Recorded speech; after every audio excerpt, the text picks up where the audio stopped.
Hello, everyone. Well, we are live with our favorite topic, helping mid-aged women navigate from perimenopause to menopause and beyond. Today, I have with me Linda. Linda has been working for the last 15 years helping these women navigate with success using different type of tools, biomechanics, yoga, exercise, Pilates, all kind of things. So I'm going to let her take charge here, and she's going to educate all the women for a few minutes. What is it that they can do? Welcome so much, Linda. Thank you for joining me.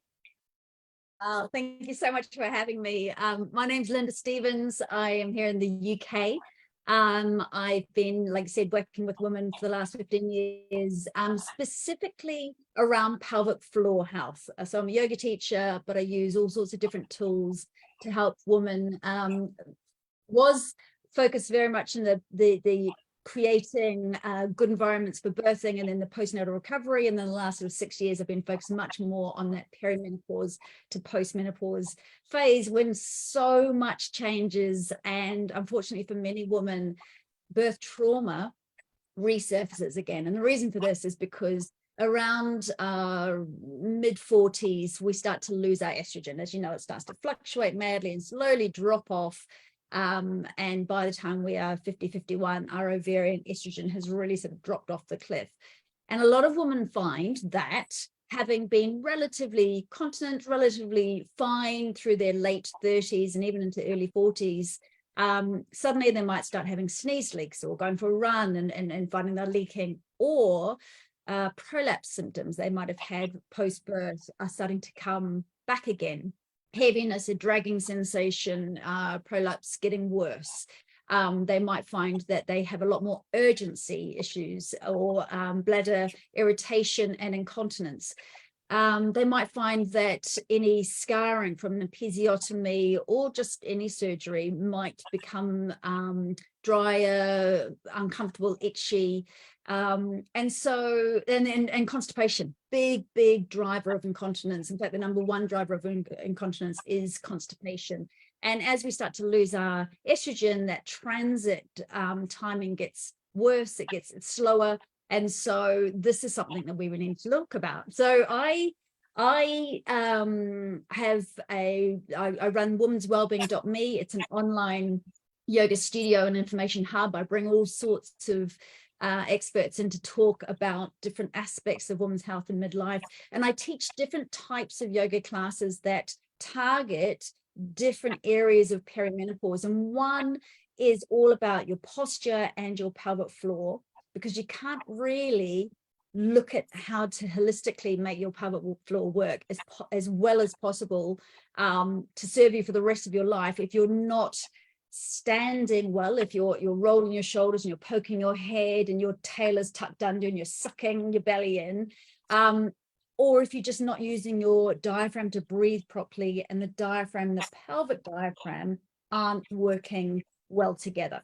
So that's a very holistic look at what we can be doing biomechanically to help us get into great physical alignment, so we don't have the postural problems that so many midlife women experience when they start to lose the estrogen, shoulders, often frozen shoulders, upper back problems, and a lot of hip stiffness and, like I said, pelvic floor issues. So postural realignment, working on the key stabilizing muscles so that we can start to stand and sit well, move well, and then getting us to breathe in a way that we're not chest breathing, we're using the diaphragm properly, and that breath is feeding down. We get good vascular flow around those pelvic organs. And literally with every breath we take, we're getting this massaging, toning effect on those pelvic floor muscles. And then I'm layering in tension release, because so many women, especially when we've got postural issues going on and we've been having a lifetime of sucking and tucking and trying to sort of make ourselves look skinnier, and as we start to lose that pelvic estrogen, those muscle fibers get dehydrated, they get tighter, and when we're pushing our tailbone under towards our pubic bone, the whole area, instead of being nice and trampoline-like, becomes squashed basically. And our organs are dropping down on a structure that's not supporting it properly. So we look at releasing tension, opening up the adductor muscles, releasing tension around the belly so you can breathe properly. And then we want to start layering in strengthening. So we need to be able to plump up those sphincter muscles, because unfortunately, after about 35, we start to lose about 2% of the strength of striatal muscles in those sphincters every year. So we need to start to work on both the slow twitch and the fast twitch muscle fibers of the pelvic floor, which is making sure you do pelvic floor exercises properly, because so many women are not doing them properly. And we need to make sure that we're in good open alignment before we start to do them, and then using an exhalation, closing those sphincter muscles, and then drawing in and up through the vagina, through to those deep core muscles in an action that is drawing in and up, and then making sure women are able to totally release and lengthen the pelvic floor muscles at the end of each activation. So there's quite a lot to it. And also the way we work these incredibly crucial muscles, I call it our prime real estate, we can amplify the activation by adding in lunges, by adding in squats, by using our breath work. So we can and by bridging, etc. So we can start to do different exercises that are toning, that are stabilizing the whole pelvis, and are massively amplifying the effect of the pelvic floor exercises, and also getting deeper into the pelvic bowl. So we work on the structures that hold the organs in place as well. So not just the external pelvic floor muscles, but deeper into that whole pelvic bowl.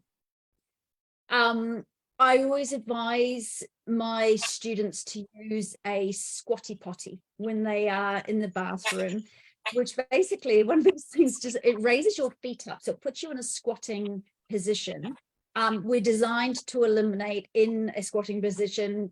It helps birthing as well. So, but basically what happens is when your knees are up higher, so that you're and when you're slightly forward, your pelvic floor muscles, which are sort of like in a diamond shape, they lengthen, and you can soften them, you can release them.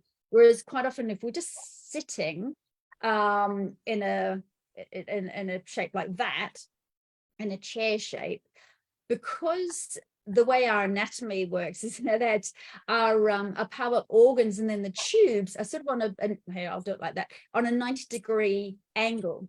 So if we're in a squatting position, we're putting those tubes going straight down. It's going to help us to eliminate, and we can also soften that pelvic floor and eliminate without strain. Whereas if we're in a normal sitting position without our knees slightly up, then we are in a bit more of a position like this, where our tubes are, our urethra, the vagina, the anus are on more of an angle underneath us. So if you're straining in that position, you can, not too diseasely, you can start to cause prolapse to become worse. It can not be good for constipation. You can put too much pressure downwards. So part of kind of looking after our pelvic floor is the breathing, getting your breathing right, learning how to breathe properly, 360 breathing, using the lung capacity properly, standing and sitting well, so you're not all hunched up and tucking your tail under. Learning how to do deep release work, so you don't have those tension patterns, which are actually a problem for, I would say, 50% or more of women. Tension becomes a real issue as muscle fibers start to dehydrate, that lack of estrogen. We can start to amplify those sort of incorrect postural issues, and tension can become, and as you know, emotional tension for women, it tends to turn up in the pelvis. The squatty potty, so getting your feet up a little bit higher, going into that squatting position, and then constipation management. So we look at diet. Nutrition becomes so important for us in midlife. We need to really up the fiber in our diets so that we reduce that tendency towards low transit and constipation. making sure we have good quality protein so that we can get that collagen producing, and good fats as well. So looking after diet, super important. I do a lot of talking about that. And then lastly, I talk a lot about topical estrogen cream. So now in the UK, you can get it at the pharmacy as well as through the GP, but supplementing the pelvic area in the vagina around the sphincter muscles with estrogen, incredibly low dose, almost a homeopathic dose of estrogen. It is incredibly safe. It's not systemic. It does not go into the bloodstream. It does not help your bones, your brain, your heart, anything else. But it's like kind of using a very good eye cream. So you plump up the muscle fibers, you re-elasticize them. It can help with the urethra. As we age and we lose that estrogen, the urethra becomes quite stiff and not pliable. So by using either the cream, or it comes in a condensed pessary, a little tablet, which it just sits up in the vagina near the bladder. It helps to re-elasticize the urethra. It helps to plump up the actual sphincters, the external sphincters. It helps to calm. The bladder is very estrogen rich. So if you're low on estrogen, then the detrusor muscles of the bladder can become very agitated. So it can just calm that agitation down. It can strengthen the vaginal walls. So prolapse becomes less of an issue. So it's one of those things that is really worth knowing about. And the other thing I always talk about is using a good natural organic lubrication. So that would be more like we put moisturizer on our skin. Similarly, the skin becomes thinner, dehydrated. A lot of women complain about just discomfort, not liking to wear knickers even. There's that and it might not be dry inside, but it's a feeling of, yes, discomfort, itchiness. That can be alleviated by using just a lubrication. It's really important, though. It's something like there's a brand called Yes, and that's from a kiwi fruit extract. So it's very natural and moisturizing. But to actually replump the muscle fibers to sort of get back the actual, the strength of those muscle fibers, you do need to replace the estrogen down there. So I basically talk to women about how to improve pelvic floor function, and then teach them how to maintain, because basically, like I said, this is our prime real estate, and if we don't do it now, the long-term consequences, I mean, we know that in 2020, incontinence pads outsold baby nappies for the first time. So it's quite alarming. And we know that a lot of women go into nursing homes because of incontinence, and almost all stay in nursing homes because of incontinence. So it's not something you want to be leaving till later on. As soon as you start to get those red flags of the sneeze leaks, of the, discomfort with running and maybe leaking with running, you need to start getting onto it straight away. And it's one of those things that, like brushing our teeth, having a daily maintenance thing is just a really sensible idea. I have a thing I call the bathroom boot camp. It's so you can go to thebathroombootcamp.com. It's a free cue sheet with 5 exercises to tack onto a loo break. And the idea, and there's a little how-to video where I talk you through the 5 different exercises. So it's completely free, but the idea is you print off this reminder cue sheet, you keep it in the loo, and every time you go to the loo, you do 1, maybe 2 of these exercises, and you just use this as a strengthening and maintenance tool. It's for not just your pelvic floor, but I put in some key postural exercises in there too.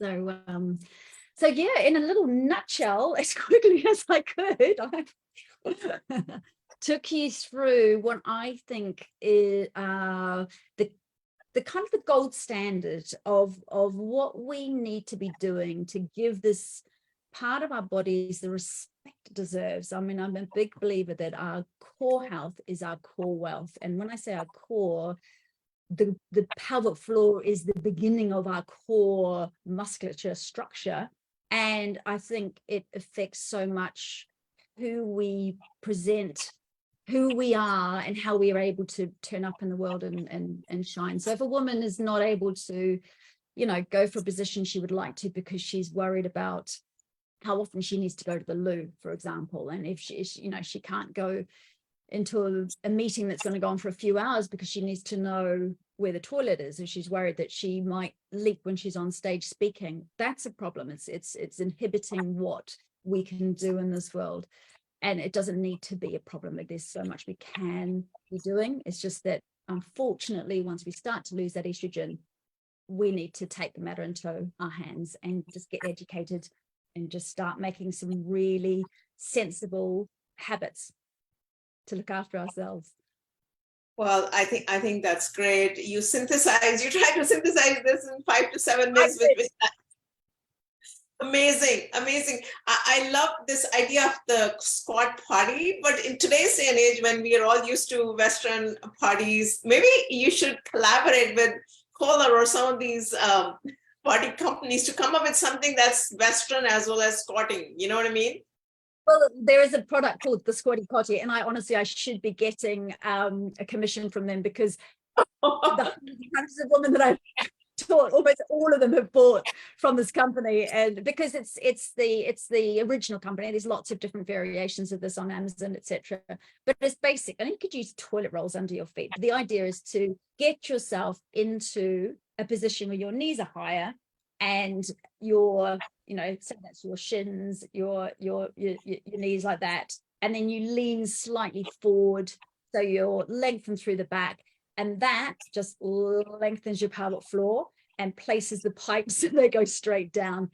And if you think about it, you know, we've only had toilet seats like we have them now, I don't know, 100 years or so, not even that. And we didn't evolve sitting like so. We evolved squatting to do our elimination, to birth, to talk, to eat. And so to reintroduce that, especially if there's any issues with constipation, is very, very sensible. All right. Well, you definitely gave ideas to all the companies over there. I really appreciate you coming, and if you could make a few of the free videos that you give out available to our community, I will definitely make sure we post it out there.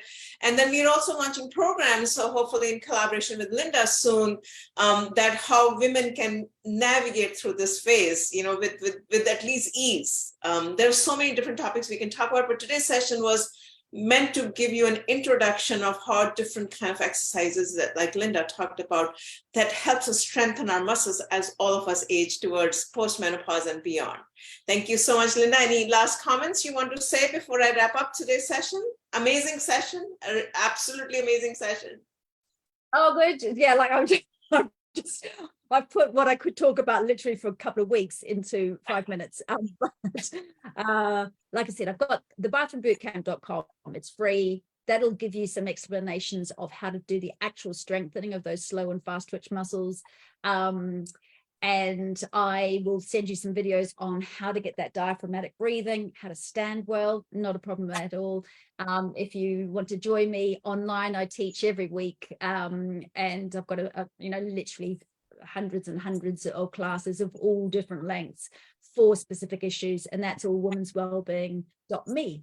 So yeah, I would love to help out and just share the knowledge. I'm very passionate about empowering women, especially through this life phase, because the world needs women who can function well, basically. Thank you so much. Appreciate that. Everyone else, have a great weekend. Thank you. We'll see you soon. Bye-bye.